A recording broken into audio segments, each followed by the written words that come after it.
Good evening students, once again welcome to the YouTube channel of virtual academy. आज हम लोग बेटा करेंगे इकोनॉमिक्स। इकोनॉमिक्स के अंदर हमारे पास जो आज का टॉपिक है दैट इज डिमांड। ओके, हमने स्टार्टिंग के 2 chapters we have already completed. Now coming towards a new topic, new chapter that is demand. ठीक है, नाउ ये सीबीएसई और गुजरात बोर्ड दोनों के लिए ही सेम कंसेप्ट, सेम टॉपिक है। ठीक है, so we can have a mutual class for both of them. ये जो मेरा चैप्टर है ना, माइक्रो इकोनॉमिक्स के पॉइंट ऑफ व्यू से, सीबीएसई के लिए मैं बात कर रही हूँ, माइक्रो इकोनॉमिक्स के पॉइंट ऑफ व्यू से काफी इंपॉर्टेंट चैप्टर है। ठीक है, इससे रिलेटेड काफी सारे जो टॉपिक्स है वो आपको आएंगे। सो आज की क्लास इज इम्पोर्टेंट। ठीक है, आज की और कल की दोनों ही क्लास बहुत इंपॉर्टेंट है आपके आगे फ्यूचर के अंदर इकोनॉमिक्स का जो बेस है उसको स्ट्रॉन्ग करने के लिए है। Same way for Gujarat board, आज की और कल की क्लास काफी इंपॉर्टेंट रहेगी। ठीक है, सो डिमांड जो बेटा हमारा टॉपिक है वो होता क्या है उसके बारे में हम लोग बात करना स्टार्ट करते हैं। सबसे पहला क्वेश्चन आता है कि मैम आपने बोला डिमांड, डिमांड होता क्या है। ठीक है, लेमैन लैंग्वेज, हम किसी भी चीज की मार्केट के अंदर डिमांड करते हैं, मांग कितनी है उस चीज की। ठीक है, डिमांड फॉर एनी कमोडिटी, ये मेरा लेमैन लैंग्वेज था। ठीक है, लेकिन अगर मैं इसको टेक्निकली समझने की कोशिश करूं तो क्या आपको ऐसा लगता है कि जो डिमांड है वो प्राइस के ऊपर काफी इफेक्ट करता है? मतलब प्राइस अगर उसका चेंज होता रहे तो मेरा डिमांड का जो कंसेप्ट है वो चेंज होता रहेगा। So demand is basically concern with price. ठीक है, अदर फैक्टर्स भी होते हैं, बाकी बहुत सारी चीजें होती हैं, लेकिन जो डिमांड है वो बेसिकली किसके ऊपर कंसर्न रहती है? That is my price. ठीक है, यहां पे हम लोग कहेंगे डिमांड की, अगर यहां पे हम लोग कंसेप्चुअली अब समझे तो व्हाट इज डिमांड?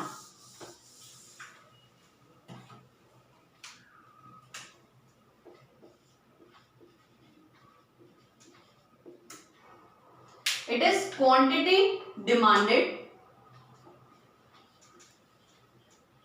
डिमांड किसकी होती है बेटा? किसी भी कमोडिटी की डिमांड होती है। ठीक है, कितनी क्वांटिटी चाहिए? Quantity demanded of a commodity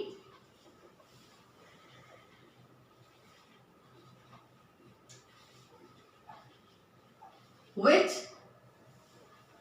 a buyer desires। देखो कीवर्ड की हम लोग यहां पे बात कर रहे हैं, desires, is able and willing to buy at a particular, या फिर इसको हम लोग गिवन भी बोलते हैं। Okay, particular price and a particular या फिर हम उसको गिवन भी बोलते हैं। गिवन मतलब फिक्स। ठीक है, पॉइंट ऑफ टाइम। अब हम लोग इसको ना एलोबोरेट करके समझते हैं। इन शॉर्ट अब हम इसका करते हैं डाइसेक्शन। ठीक है, ये मेरी डेफिनेशन और इसका हम लोग अब करते हैं डाइसेक्शन। सबसे पहले समझते हैं इनके कीवर्ड्स जो कहना चाह रहे हैं। टेक्निकली डिमांड होता क्या है? डिमांड होता है किसी भी चीज की क्वांटिटी का, कितनी क्वांटिटी आपको चाहिए। ठीक है, चाहना। कमोडिटी मतलब गुड्स और सर्विस, दोनों में से किसी का भी हो सकता है। कमोडिटी के अंदर गुड्स और सर्विसेज दोनों इंक्लूडेड है। So quantity demanded of a commodity which a buyer desires, इच्छा रखते हैं खरीदने की। ठीक है, इच्छा रखना मतलब for example I want to buy a Mercedes, so ये मेरी इच्छा है, दिस इज माय डिजायर। ठीक है, now what do I have to check is whether I am able. Okay, now the question come whether I am able. So next point is my कि the person should be able. सिर्फ desire नहीं होनी चाहिए उसकी, वो able भी होना चाहिए उस कमोडिटी को लेने के लिए। एबल भी है and willing. For example I want to buy a Mercedes and I am able to buy, है ना। 50 लाख की मर्सिडीज जो लो मॉडल है या फिर अगर टॉप मॉडल भी है 2 करोड़ की आ जाएगी। मैं डिजायर हूं, मेरे पास डिजायर भी है कि मेरे को मर्सिडीज खरीदनी है, प्लस मैं एबल भी हूं कि मैं खरीद सकती हूं, लेकिन मैं चाहती नहीं हूं कि अभी मैं खरीदूं। ठीक है, आई हैव द डिजायर। ठीक है, for example I have a desire to go for a world tour. ठीक है, वर्ल्ड टूर के ऊपर जाना चाहती हूँ, फॉर एग्जांपल 10-12 लाख रुपए लगेंगे, मैं देने के लिए एबल हूं, I can pay for it, ठीक है, प्लस डिजायर भी है, एबल भी हूं, but I am not willing, मैं अभी नहीं जाना चाहती, ठीक है, I am not willing to buy, willing, ठीक है, विलिंगनेस क्या होता है कि उसकी इच्छा, करना भी चाह रहा है, ख्वाहिश करता है, कर भी सकता है और करना भी चाह रहा है, ठीक है। Quantity demanded of a commodity which a buyer desires is able and willing to buy at a particular या given price, particular price या फिर given price, मतलब एक fixed price के ऊपर वो चाहता है कि खरीदे, ठीक है, and a particular point of time. For example, चलो छोटा सा एग्जाम्पल लेते हैं, मर्सिडीज तो बड़ा हो गया, अभी हम लोग तो थोड़ा एक नॉर्मल सा एग्जाम्पल ले लेते हैं। मैं गई, मेरे को एक जीन्स खरीदनी थी, ठीक है, I wanted to buy a jeans, मैंने जीन्स खरीदी, आई वाज, मेरे को खरीदनी थी, डिजायर भी थी, एबल भी हूं मैं खरीदने के लिए, विलिंग भी हूं, ठीक है, मैं शॉप के ऊपर गई, ऑब्वियसली विलिंग होगी तभी जाऊंगी, तो मैं शॉप के ऊपर गई और मैंने जीन्स खरीदने के लिए उसको बोला कि मेरे को जीन्स दिखाई जाए। सो यहाँ पे उसने मेरे को जो जीन्स दिखाई, मुझे पसंद आई, that was of around I can say 1000 rupees, ठीक है, चलो मेरे को 1000 रुपीज की जीन्स पसंद भी आ गई और मैं उसको खरीदना चाहती हूँ, ठीक है। अब उसने मेरे को एक दूसरी जीन्स दिखाई, ठीक है, वो थी 700 रुपीज की, लेकिन वो मुझे पसंद नहीं आई, वाई, बिकॉज मैंने उसके अंदर दो चीज कंपेयर करी, क्या कि वो जीन्स जो मुझे पसंद नहीं आ रही, वो मेरे को ऐसा लगा कि 700 रुपए देने लायक भी नहीं है, ठीक है, दूसरी जो 1000 रुपए की जीन्स थी वो मुझे लगा कि नहीं, मैं इसके लिए, इस जीन्स के लिए मैं 1000 रुपए भी खर्च कर सकती हूँ। समटाइम्स कोई चीज सस्ती होती है, ठीक है, लेकिन हम उसके ऊपर उतना पैसा खर्च नहीं करना चाहते। फॉर एग्जाम्पल, मैं रैंडमली एक शॉप के ऊपर गई, मुझे टी शर्ट पसंद आई, टी शर्ट मैंने उठा के देखी, मुझे पसंद आई, लेकिन उसने प्राइस बोला 2000 रुपीज की है, मैंने हैं 2000 रुपीज की नहीं हो सकता भाई, मेरे को लगा कि 501 रुपए की टी शर्ट होगी तो मैं खरीद लेती हूँ। मतलब कभी कभी हम लोग क्या चाहते हैं, हम लोगों के पास डिजायर होता है, एबल होता है, विलिंग होता है, सब कुछ होता है, लेकिन हम उस प्राइस के ऊपर रेडी नहीं हो पाते, व्हाई, बिकॉज हमारी नजर में according to our point of view उस चीज की उतनी वैल्यू नहीं होती है, ठीक है। So can I say that कि वहां पे मेरा जो, मुझे जो वैल्यू चाहिए प्लस वो जो प्राइस है वो दोनों मैच होने चाहिए, ठीक है।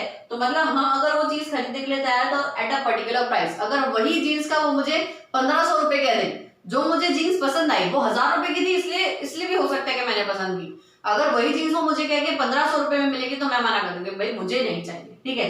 So can I say that कि eight a particular price and eight a particular or given point of time, मतलब मुझे जीन्स आज चाहिए, अगर वो मेरे को 3 महीने बाद फोन करके स्टॉक के अंदर जीन्स आ गई है तो मैं मना कर दूंगी कि भाई हो गया, मैंने खरीद ली, ठीक है।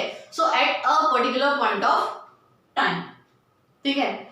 हम फॉर एग्जाम्पल आज का हम जो माहौल देख रहे हैं कोरोना वाला, ठीक है, उसके अंदर हमारे पास जनरली जो वेजिटेबल्स फ्रूट्स है ना, उनके जो प्राइस है वो बहुत बढ़ गया। फॉर एग्जाम्पल अगर आप अपने मम्मी वगैरह से पूछोगे तो जो आलू है ना वो 30 रुपए किलो मिल रहा है अभी, फॉर एग्जाम्पल, चलो मान लेते हैं। तो कहना ही से दैट के जो चीज हम लोग 10 रुपए किलो के अंदर भी खरीदने के लिए ऐसा बोलते थे कि नहीं यार बड़े महंगे लग रहे हैं, ठीक है, उसको हम लोग 30 रुपए में भी हंसते मुंह से खरीद रहे हैं कि हाँ भाई चलो मिल तो रहे हैं। सो कहना ही से दैट के point of time matters a lot, ठीक है। आपको जब याद होगा शायद, आई डोंट नो, बिकॉज जब डीमोनेटाइजेशन अनाउंस हुआ था कि 500 और 1000 के नोट बंद हो रहे हैं, जब ये चीज अनाउंस हुई थी तो लोगों ने नमक पता नहीं क्यों बहुत खरीदना शुरू कर दिया था। वो लोग नमक बहुत खरीद रहे थे, सॉल्ट का मार्केट के अंदर शॉर्टेज हो गया ऐसा सब बोल रहे थे। जो पैकेट, जो एक 1 kg का जो पैकेट है वो आपको जो 20 रुपीज में मिलता था वो 100 रुपीज तक में लोग खरीद रहे थे। वाई? बिकॉज ऑफ मार्केट के अंदर सिर्फ एक रूमर था कि सॉल्ट की कमी हो गई है, ठीक है। So that point of time लोगों को क्या लगा कि कुछ नहीं मिलेगा ना खाने के लिए तो भी चलेगा, लेकिन बिना नमक का खाना नहीं खा सकते। ओके, सो यहाँ पे पर्टिकुलर पॉइंट ऑफ टाइम जो है वो मैटर करता है। सो पूरी डेफिनेशन को हमने इलॉबरेटली डाइसेक्ट करके पढ़ा, ठीक है, कि demand, what is demand? Demand is the quantity demanded of a commodity which a buyer desires, is able and willing to buy at a particular or given. Particular or given मतलब fix, उसी price के ऊपर जो आपको बताया गया फिर जो आपको कम्युनिकेट किया गया वही प्राइस और उसी पॉइंट ऑफ टाइम के ऊपर वो खरीदने के लिए तैयार है, ठीक है। सो ये मेरा था बेटा demand. Now coming towards factors affecting demand, बहुत सिंपल है येट बहुत इंपॉर्टेंट है इसको समझना। What are the factors which effect the demand?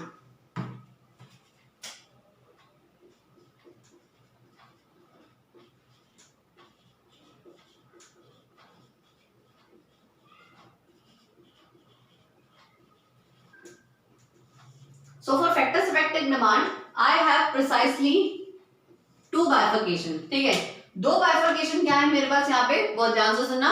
मेरे को जो फैक्टर्स जो डिमांड को इफेक्ट करते हैं उसके लिए मैंने दो bifurcation कर लिए। ऐसे है नहीं मेरे पास दो bifurcation, but I did it. ठीक है, first one is the price of the commodity. Price of the commodity. ठीक है, simply price of the commodity मतलब मैं कितनी क्वांटिटी बाय करना चाहूंगी वो डिपेंड करेगा उसके प्राइस के ऊपर। ठीक है, व्हाइल एज बाकी के लिए दूसरे क्लासिफिकेशन के अंदर मैंने लिख दिया अदर डिटर्मिनेंट्स। अदर फैक्टर्स बोल लो या डिटर्मिनेंट्स बोल लो, एक ही बात है। Other factors or determinants of demand. Are you getting? ठीक है, so price of the commodity तो समझ में आ गया चलो कि price of the commodity.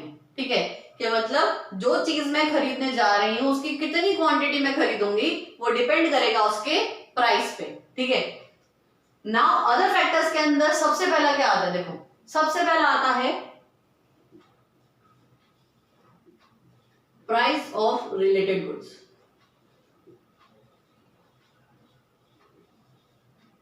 Price of related goods. अब रिलेटेड जो गुड्स है ना वो मेरे पास दो टाइप के हैं। मतलब मैं जिस चीज की जिस कमोडिटी की डिमांड कर रही हूं उससे जो रिलेटेड गुड्स है ना उनके प्राइस पे भी डिपेंड करता है कि मैं कितनी क्वांटिटी खरीदूंगी। ठीक है, फॉर एग्जांपल, अच्छा रिलेटेड गुड्स मेरे पास दो टाइप के हैं, दोनों केसेस के अंदर फर्क पड़ता है। एक है कॉम्प्लीमेंट्री गुड्स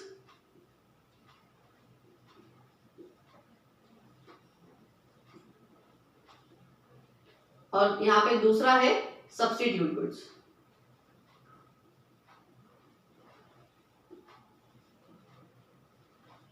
अब बहुत ध्यान से सुनना, प्राइस ऑफ रिलेटेड गुड्स से क्यों डिपेंड करता है कि मेरे जो कमोडिटी है उसकी डिमांड के ऊपर इफेक्ट है।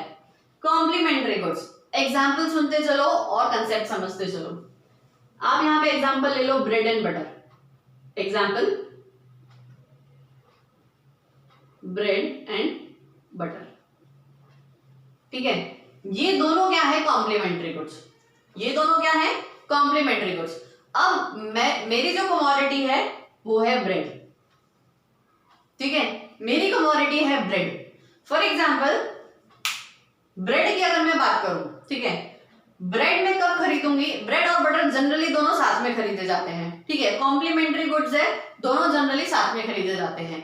अब ब्रेड है 30 रुपए का पूरा पैकेट आता है। ठीक है, बटर का जनरली 30 रुपए का एक पैकेट आता है, मान लेते हैं। ठीक है, जो भी रेट है हम लोग अभी मान लेते हैं कि 30 रुपीज का ब्रेड का पूरा पैकेट आता है, 30 रुपीज का बटर का पैकेट आता है। ठीक है, अब मैं खरीदने गई मार्केट के अंदर ब्रेड। ठीक है, और मैं 60 रुपीज लेके निकली। अब घर से तो मैं 60 रुपीज लेके निकली, मम्मी ने बोला ब्रेड बटर ले आ। और वहां पे जाके वहां पे पहुंची तो उसने बोला ब्रेड, मैंने बोला ब्रेड दे दो भैया, तो कह रहा ठीक है 30 रुपए। मैंने कहा बटर भी दे दो, तो बटर उसने बोला कि 50 रुपीज का हो गया। अब कितने बच्चों को ऐसा लगता है कि मैं ब्रेड और बटर दोनों ही छोड़ के घर वापस चली जाऊंगी, क्योंकि मैं तो 60 रुपीज लेके निकली थी ना। समझे, मैं 60 रुपीज लेके निकली थी। यहाँ पे प्राइस किसका बढ़ा? बटर का। प्राइस ऑफ कॉम्प्लीमेंट्री गुड बढ़ा। ठीक है, price of related complementary good, butter का प्राइस बढ़ा, लेकिन मेरी ब्रेड भी नहीं बिकी उसकी वजह से। समझ रहे हो? मतलब मेरी जो कमोडिटी है अगर उसका प्राइस बढ़ जाता तो इफेक्ट पड़ता ही पड़ता, वो तो समझे, लेकिन बटर का प्राइस बढ़ने से ब्रेड क्यों नहीं बिक रही है? समझ रहे हो? Because those are complementary goods.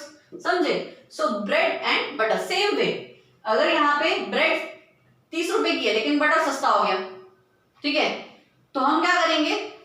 हम हो सकता है कि हम ब्रेड एंड बटर का कंजम्पशन बढ़ा दें। ठीक है, मतलब सुबह नाश्ते के अंदर अगर मम्मी 2 ही ब्रेड देती थी तो हो सकता है अगर बटर भी सस्ता हो जाए तो 3 भी देने लगे। Okay, so can I say that कि यहाँ पे बटर के प्राइस के ऊपर ब्रेड की डिमांड भी मैटर कर रही है। ठीक है, सो ये एक एग्जाम्पल के थ्रू हमने समझा कि प्राइस ऑफ रिलेटेड गुड मेरे गुड की क्वांटिटी डिमांड के ऊपर क्या असर डाल सकता है, what effect price of complementary good could have over my product. ठीक है, next coming towards substitute goods.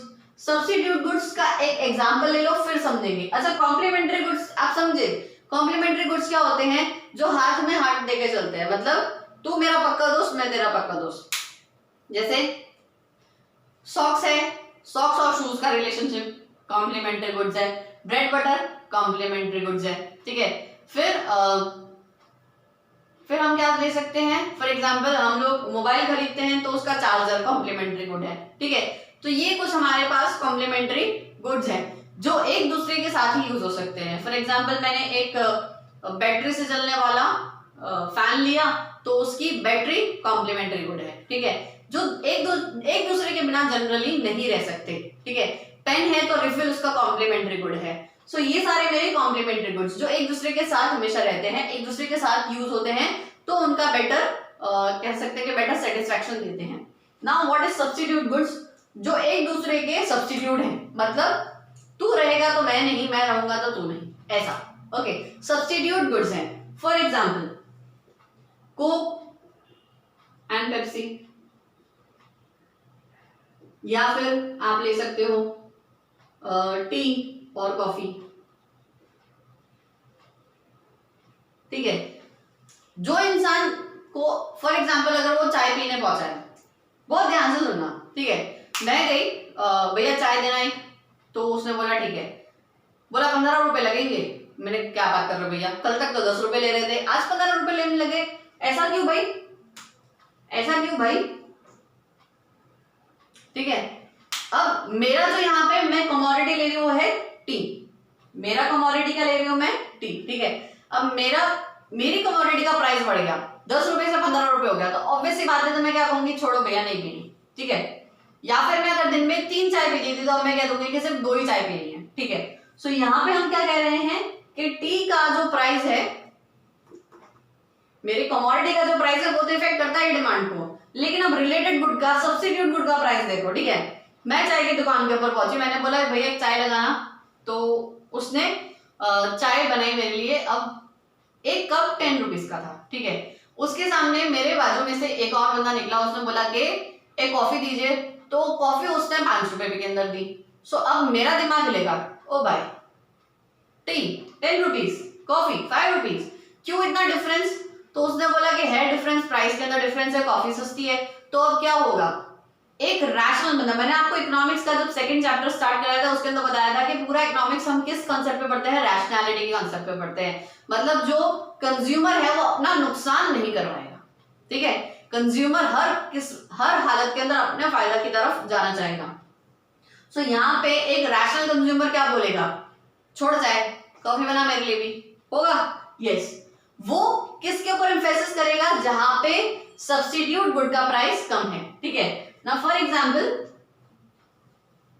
Coke and Pepsi, जो कोक पीता है वो, उसको पेप्सी पीने में कोई दिक्कत नहीं है, और जो पेप्सी पीता है उसको कोक पीने में दिक्कत नहीं है। ठीक है, थम्स अप पीने वाले को अगर बोलो कि थम्स अप नहीं है पेप्सी दे दो, तो वो एक बार हो सकता है कि मना कर दे कि भैया रहने दो। ठीक है, लेवल का ना डिफरेंस है, हम लोग यहाँ पे बात कर रहे हैं सब्स्टिट्यूट गुड की, जो एक दूसरे के इमीडिएट सब्स्टिट्यूट हो। ठीक है, नाउ फॉर एग्जांपल अगर कोक महंगी हो जाए तो कितने लोग मानते हैं कि पेप्सी ज्यादा बिकेगी, सीधी सी बात है, कोक महंगी हो गई है, आप 10 रुपए की बोतल आती थी छोटी वाली, ठीक है, अब कोक ने वो 10 रुपए की बोतल कर दी है 15 रुपए की, तो यहाँ पे डिमांड किसकी बढ़ जाएगी, पेप्सी की। वे छोड़ कोक, पेप्सी दे दे, चलेगा, चलेगा, क्यों भाई, because they are substitute goods, दोनों एक ही लेवल का, ऑलमोस्ट एक ही लेवल का सेटिस्फैक्शन दे रहे हैं। ठीक है, अगर यहाँ पे पेप्सी का प्राइस डाउन चला जाए, ठीक है, कोक के प्राइस में कोई चेंज नहीं है, वो 10 रुपए की बोतल 10 रुपए में बेच रहा है, ठीक है, लेकिन पेप्सी वाले ने 8 रुपए कर दिए। अब प्राइस ऑफ रिलेटेड गुड, मेरे प्राइस के अंदर कोई चेंज नहीं आया, मेरी कमोडिटी के प्राइस में कोई चेंज नहीं आया, लेकिन पेप्सी का प्राइस डाउन हो गया है, फॉल हो गया है, तो यहाँ पे क्या हो जाएगा बेटा, यहाँ पे हो जाएगा कोक की डिमांड कम और पेप्सी की डिमांड ज्यादा, समझ रहे हो। कॉम्प्लीमेंट्री गुड के अंदर क्या हुआ था, कॉम्प्लीमेंट्री गुड के अंदर बटर के प्राइस बढ़े, बटर के प्राइस बढ़े, तो मेरी ब्रेड की भी डिमांड कम हो गई थी, समझ रहे हो?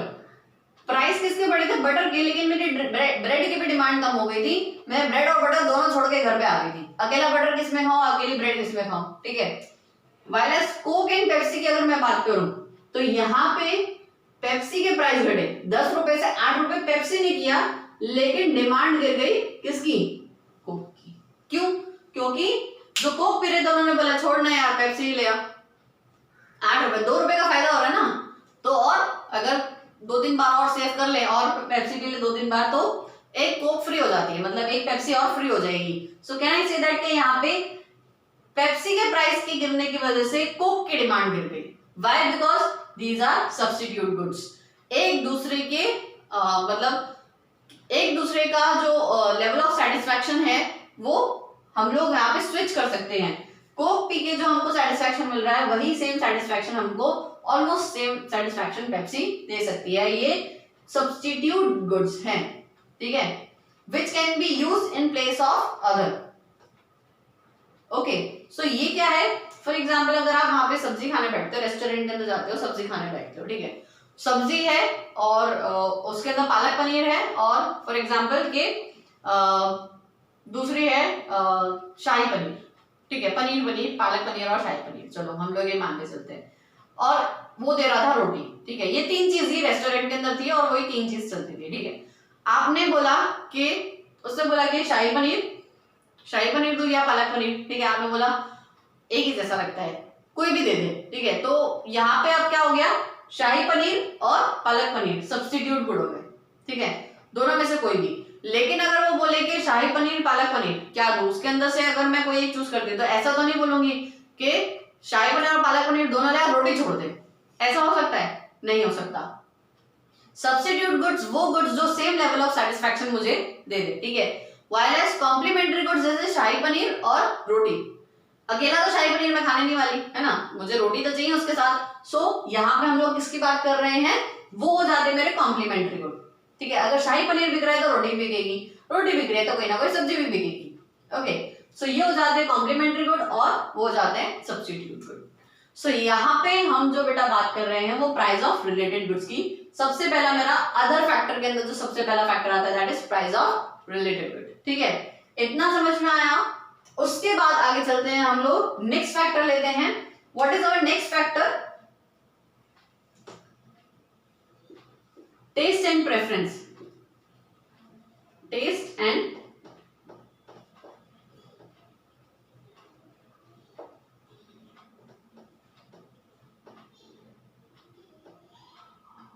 प्रेफरेंस ऑफ द कंज्यूमर, मतलब कंज्यूमर का प्रेफरेंस या टेस्ट बदल गया। इन शॉर्ट ये जनरली चेंज जो आता है ना वो फैशन इंडस्ट्री के अंदर आता है, ठीक है। आपने किसी जो सेलिब्रिटीज है उनको डिफरेंट स्टाइल के अंदर देख लिया, डिफरेंट क्लोथिंग्स के अंदर देख लिया, ठीक है। सो आप उसके ऊपर स्विच कर जाते हो। फॉर एग्जाम्पल जिस टाइप की वो टी शर्ट पहनते हैं वो मार्केट के अंदर उनकी डिमांड बढ़ जाती है। जिस टाइप वो पहले जो टाइप के टी शर्ट्स वगैरह पहनते थे, शूज पहनते थे, वैसे ही अगर आप वापस से लेने जाओगे तो मार्केट के अंदर क्या हो जाता है कि उसकी डिमांड अब ज्यादा नहीं है। वाई? बिकॉज वो पुराना ट्रेंड हो गया, वो पुराना फैशन हो गया। तो पुराने फैशन की जो चीजें हैं उनकी डिमांड ऑटोमेटिकली कम हो जाएगी, भले उनकी प्राइस गिर रही है कि नहीं गिर रही है, ठीक है। टेस्ट एंड प्रेफरेंस के अंदर चेंज आ गया। फिर एक और एग्जाम्पल हम लोग कैसे ले सकते हैं टेस्ट एंड प्रेफरेंस के चेंज के लिए? फॉर एग्जाम्पल के सीजन के हिसाब से भी यहाँ पे चेंज आता है। जो गर्म कपड़े हैं जनरली सर्दियों के अंदर ज्यादा बिकते हैं, वायरस गर्मियों में एसी कूलर्स वगैरह ज्यादा बिकते हैं। तो टेस्ट एंड प्रेफरेंस के अंदर जो कंज्यूमर का टेस्ट एंड प्रेफरेंस है उस टाइम के ऊपर वो चेंज हो जाती है। इस वजह से वहां पे डिमांड ऑटोमेटिकली कम और बड़ी हो जाती है। यहाँ पे कंज्यूमर को प्राइस से कोई लेना देना अभी नहीं, ठीक है। टेस्ट एंड प्रेफरेंस के अंदर चेंज आए, ठीक है। नेक्स्ट इज व्हाट हम लोग अब ले रहे हैं यहाँ पे बेटा future expectation of change in price.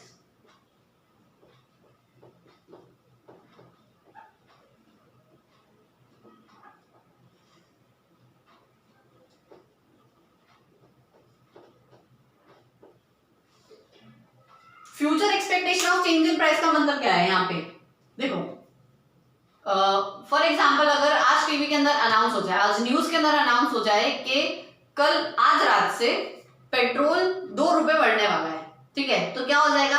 हम लोग सारे टीवी बंद करके फटाफट से निकलेंगे और पेट्रोल पंप के ऊपर लाइन लगाएंगे कि 2 रुपए सस्ता आज मिल रहा है तो खरीद लो, ठीक है।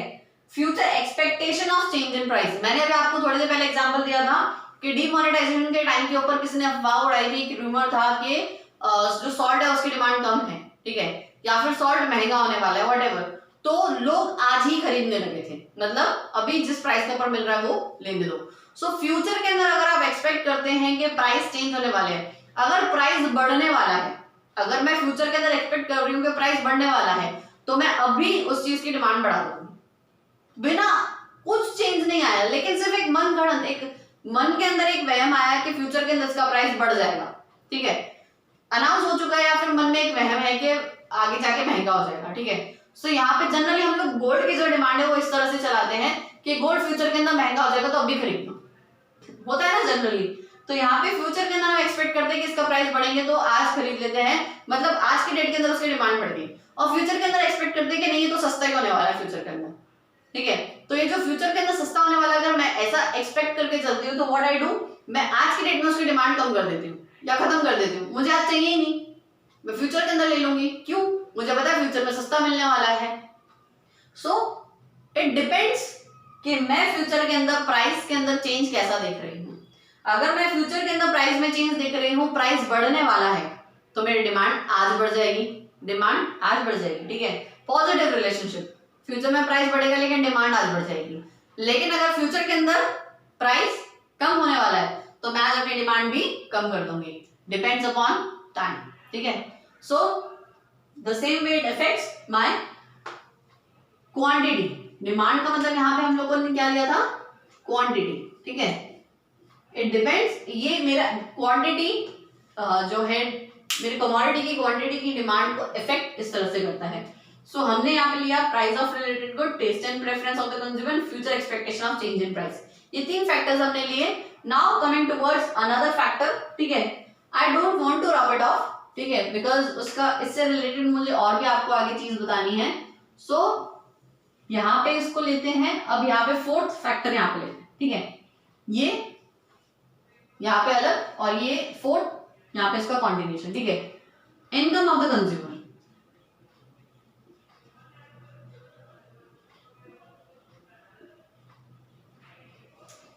इनकम ऑफ द कंज्यूमर किस तरह से डिटरमाइन करती है।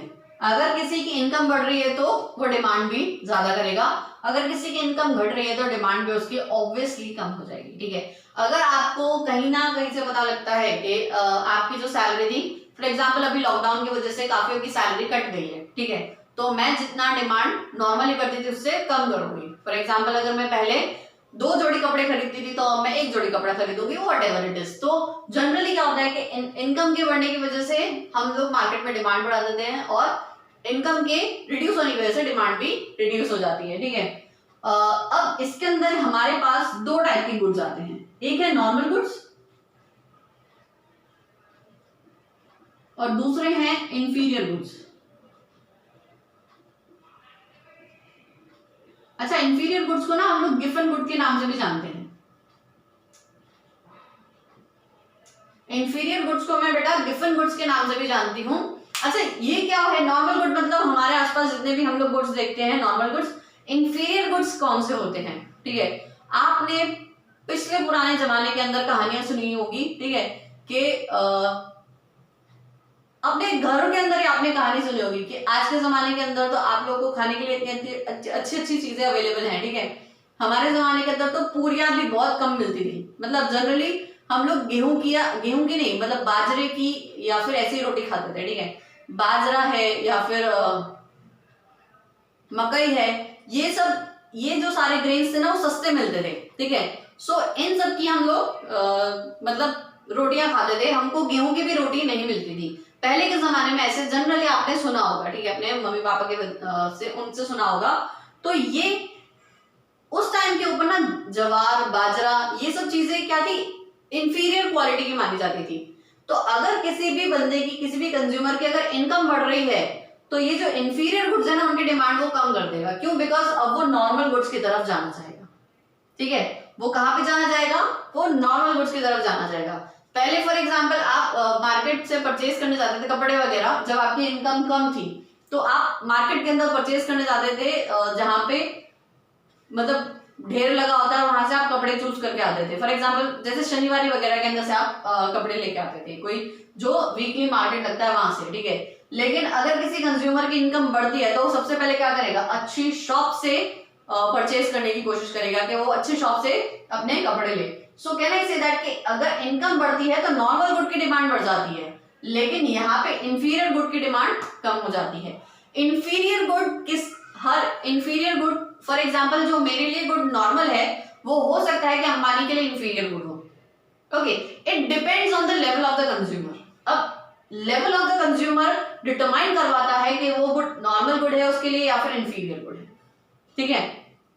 फॉर एग्जाम्पल अगर मैं एक अच्छी सी दुकान से अगर फुटवेयर खरीद रही हूँ, ठीक है, मैंने एक चप्पल खरीदी जो कि 200-300 रुपए की एक चप्पल थी, ठीक है। वाइड एज जो मेरे साथ में है, ठीक है, मेरा फ्रेंड है, उसको ऐसा लगता है कि यार ये कौन सी चप्पल है, कम से कम आप प्यूमा की तो लो, ठीक है, एडिडास के आप शूज लो, तो उनके लिए ऐसा लगता है कि वो एक बेसिक है, ठीक है। सो जो गुड मेरे लिए नॉर्मल था उन लोगों के लिए क्या है, इंफीरियर गुड है। So it depends on the level of the consumer, ठीक है। लेकिन जनरली क्या होता है, उनकी नजर में जो नॉर्मल गुड है उसकी डिमांड बढ़ा देते हैं अगर उनकी इनकम बढ़ती है, उनकी नजर में जो इंफीरियर गुड है उसकी डिमांड वो लोग ऑब्वियसली रिड्यूस कर देते हैं, वो नहीं खरीदेंगे, अब वो अच्छे गुड्स खरीदेंगे। This is the normal scenario in our society now.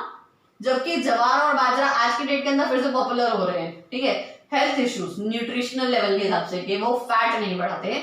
सो ये सारी चीजें यहाँ पे it is taking a U turn. मतलब पहले पालक आप अगर सुनेंगे ना अपने मम्मी पापा से तो फ्री में मिलती थी, it was kind of weed जो उग जाता है, उसको उगाना नहीं पड़ता, उसके अंदर मेहनत नहीं लगती। लेकिन आज स्पिनच के अंदर इतनी न्यूट्रिशनल क्वालिटीज है ना कि आज वो इतना महंगा बिक रहा है। So it all depends on the perception of the consumer कि कंज्यूमर उस गुड को नॉर्मल ले रहा है या फिर इंफीरियर ले रहा है, ठीक है।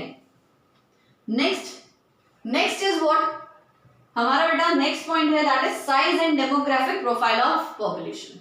वापस से size and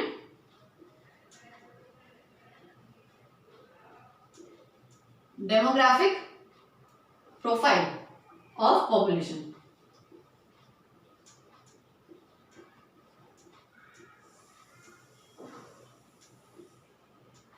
size and demographic profile of population की अगर मैं बेटा बात करती हूँ यहाँ पे, तो क्या आप यहाँ पे इतना समझ पा रहे हैं कि जो हमारा पॉपुलेशन है, जिस एरिया के अंदर पॉपुलेशन ज्यादा होगा वहां पे ऑब्वियसली डिमांड ज्यादा होगी। फॉर एग्जांपल मेट्रो सिटीज के अंदर मुंबई, दिल्ली, कोलकाता, चेन्नई, ये सारी जगह पे अगर आप चले जाओगे तो इतनी ज्यादा पॉपुलेशन है तो ऑब्वियसली वहां पे हर एक चीज की डिमांड ज्यादा रहेगी।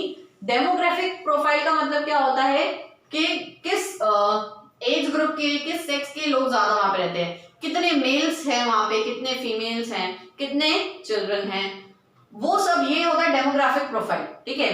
कि उस पॉपुलेशन के अंदर भी हम लोग बांटते हैं कि कितने ओल्ड एज के हैं, तो जितना ज्यादा डेमोग्राफिक प्रोफाइल जिसका ज्यादा होगा उतनी उस प्रोडक्ट की डिमांड ज्यादा होगी।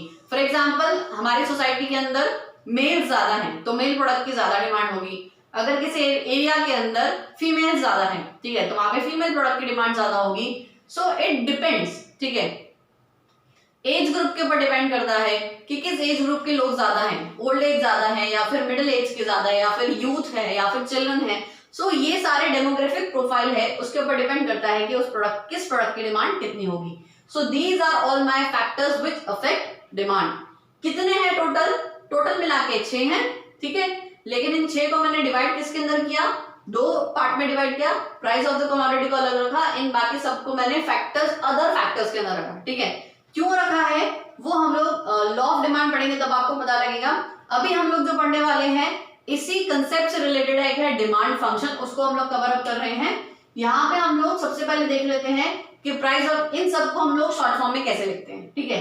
जैसे प्राइस ऑफ कमोडिटी का शॉर्ट के अंदर मैंने नाम दिया है पीएक्स, मैंने प्यार से उसका घर में नाम रखा है पीएक्स, ठीक है, प्राइस ऑफ द कमोडिटी का। प्राइस ऑफ रिलेटेड गुड को मैं प्यार से क्या बुलाती हूँ, अच्छा let me take advantage of another marker px, ठीक है, प्राइस ऑफ द कमोडिटी। इसको मैं घर में प्यार से px बुलाती हूँ और इसको मैं घर में प्यार से क्या बुलाती हूँ, pr। x नीचे P कैपिटल, X छोटा, P कैपिटल, R छोटा, ठीक है। फिर टेस्ट एंड प्रेफरेंसेस को मैं प्यार से बुला रही हूँ T, ठीक है। Future expectation of change in price को मैं क्या बुला रही हूँ, P कैपिटल में और E छोटे में, PE, ठीक है। फिर इनकम ऑफ द कंज्यूमर को मैं क्या बुला रही हूँ, प्यार से छोटे में Y, कैपिटल Y, सॉरी छोटे में नहीं, कैपिटल Y, ठीक है। इसको आपको याद रखना पड़ेगा। इनकम ऑफ द कंज्यूमर को हम लोग इकोनॉमिक्स के अंदर कैपिटल Y से डिनोट करते हैं, ठीक है। Then size and demographic profile of population, उसको मैं क्या कैसे कर सकती हूँ, उसके लिए कोई स्पेसिफिक नोटेशन नहीं है, मैंने उसको S ले लिया, ठीक है। और अदर फैक्टर्स के लिए हम लोग क्या लेते हैं, U, और अगर और कोई भी फैक्टर्स हैं, other factors that is U, ठीक है, उसको हम लोग U से डिनोट करते हैं। सो ये मेरे शॉर्ट के अंदर मैं इनको क्या क्या बोलती हूँ, ठीक है। प्राइस ऑफ द कमोडिटी को शॉर्ट में PX, price of related goods को शॉर्ट में PR, टेस्ट एंड प्रेफरेंस को T, PE, Y, S and U, कुछ इस तरह से। Now I am coming towards demand function. What is the demand function, ठीक है।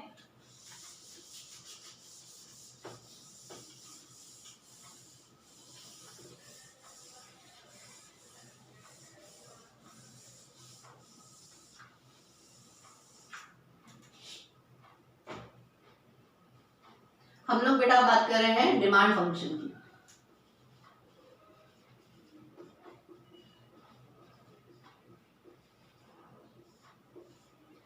डिमांड फंक्शन क्या होता है, डिमांड फंक्शन मतलब